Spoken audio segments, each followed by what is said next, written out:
ग्रहଙ୍କ राशि ग्रह और नक्षत्र परिवर्तन एक नियमित प्रक्रिया। प्रत्येक ग्रह समय समय राशि परिवर्तन करता समस्त राशि को प्रभावित करता ग्रहଙ୍କ राशि ग्रह नक्षत्र परिवर्तन क्रमागत भाव चली था जहाँकि राशि शुभ और अशुभ समय को निर्धारण करता ग्रह परिवर्तन करने को बुध ग्रह जार प्रभाव समस्त 12टी जाक राशि उपर पड़वा जाऊँगी। डिसेम्बर मासरू ग्रह परिवर्तन करी केतु ग्रह रे प्रवेश करेंगे बुध ग्रह जहाँकि राशि उपर प्रभाव पकाइब। बुधଙ୍କ केतु ग्रह रे प्रवेश करने फल विशेषकर 4 राशि लटरी लगे जाऊँगी आउ से भल समय आरंभ होगा जाऊँगी। नजर पकांतु से 4 राशि उपरे। मिथुन राशि बुधଙ୍କ ग्रह परिवर्तन हेतु मिथुन राशि शुभ समय आरंभ होगा जाऊँगी। मिथुन राशि व्यक्ति विशेषଙ୍କ परिवार एवं घर सहित संपर्क सुदृढ़ एवं संचय वृद्धि पाइब एवं आपणकर उत्स गुड़िकर अधिक उपाय जोग करेंगे।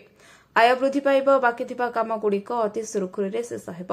कन्या राशि बुध ग्रहଙ୍କ केतु ग्रह रे प्रवेश हेतु आपणଙ୍କ ପାଇଁ लाभदायक हेबाकु जाउछि।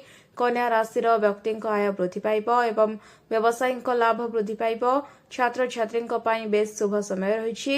कोर्ट कचेरी चिंतारू मुक्ति मिलिब। अप्रत्याशित किंबा कम आशा करा जाउथिबा उत्सरू आपण हठात लाभ पाइबे। हठात अर्थ मिलिबार जोग रहिछि। ए समय आपणଙ୍କ अभिवृद्धि समुद्रता धन लाभ हेबार जोग रहिछि। तुला राशि केतु ग्रह रे बुधଙ୍କ प्रवेश हेतु आपणଙ୍କ क्यारियर पाई लाभदायक हेबाकु जाउछि। एही समय कर्म क्षेत्र रे तुला राशि व्यक्तिଙ୍କ प्रतिष्ठा एवं विश्वसनीयता वृद्धि पाइब।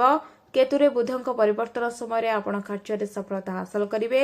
आपण निज क्यारियर पाई स्थिर करथिबा लक्ष्य हासिल करिपारे सफल हेबे।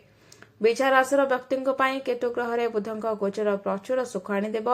एही समय बिछा राशि व्यक्तिଙ୍କ भाग्य साथ देव।